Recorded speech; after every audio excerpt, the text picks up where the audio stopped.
Part two. Okay, hey, so part two of my pet story. This story, do not scroll. If you didn't get to see part one, I'm just going to recap it for you, right?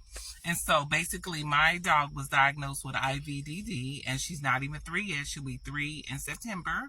And so I just want to recap. When your dog is sick, Sienna, Deanna, Ompoko, Moreno, when your baby is sick, you can't wait. You know, you want to, just like your physical child or yourself, if you get sick, you don't want to delay. So you don't want to delay in the diagnosis. So I called around to talk to some specialists, the emergency centers that actually perform surgery for IVDD. And they were telling me like the surgery, like the MRI is going to be like $300. And the CAT scan, if she needs a CAT scan, will be about $1,000. And then to do the actual surgery with all the anesthesia, with the diagnosis, with trying to figure out where it was in a part of her body, because there's various aspects. Okay, so after they do all that, then the surgery itself, based upon where it's located and things of that nature, have an impact. And so hers was located in the lumbar area. So that's the back half, not the back even half. It's like about a couple inches before you get to her tail is when they started trying to poke her to see if she had any feeling or any reaction, right? And so she stopped having reaction on both legs, and they were like, well, surgery may be best, but we're going to give you 3 different medications to give her to make it easier as you start setting up everything, right? So as I said, we prayed about it. We did some more research. We were trying to determine. And so with that, I did my own research. I joined a couple of groups for IVDD specialty that people had, posted up and gave success stories about how their dog was able to recover from IVDD and just some physical therapy things that could be done, right? Because I'm like, I am someone like surgery would be the last option. Plus, $5,000 to $8,000 for a surgery. Okay.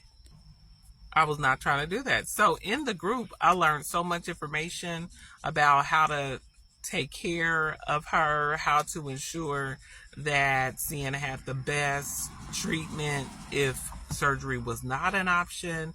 And so that included therapy, red light therapy, included vitamins to strengthen, just like osteoporosis, similar to that.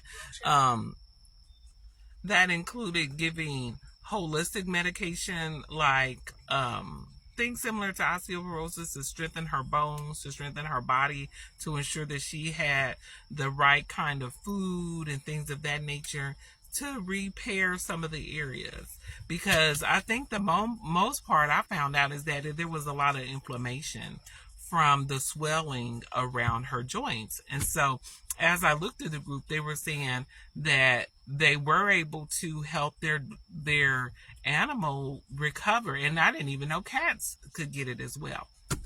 So anyway, she was very sad, crying, fussing, didn't want us to even bother with her. She just like, leave me alone, right? And so I was like, okay, well, one day at a time, treat her, very gentle, give her some rehabilitation steps. So we gave her water in a bottle. We kind of hand fed her, gave her some luxury loving so that she would just feel better in general, right? And so within the next 3 or 4 days, she started eating on her own, waking me up in the mornings again, and saying, hey, good morning, like I'm here, open the door to let me outside to go to the bathroom. And I was like, yay. So she's feeling better. So she has been feeling better. And so I think I would attribute that to really the inflammation that was around her joints started decreasing so that she could feel more mobile or whatever. And so then guess what? You ain't gonna believe this. You're gonna have to stay for part 3. And so we were trying to figure out, like, how did this happen? Like, a healthy 2.5-year-old Yorkie, Shih Tzu. How did this happen? Because she's a mixture between a couple of dogs. And so how does this even happen? How does it? So we were trying to figure out, and the doctors had asked, like, did she jump from something? Did she hurt her back? Has she been straining? Has she jumped off of something? Has she been doing extra running or jumping or whatever? I'm like, no, she's not been doing anything like that. But of course, where she plays often a lot. She loves jumping off the couch and all that. And I'm like, could it have been the couch? Surely not, because our couch has a lift up leg where she doesn't have to jump from the highest point, so she can go down, where the leg is lifted, go down there and jump off or what have you.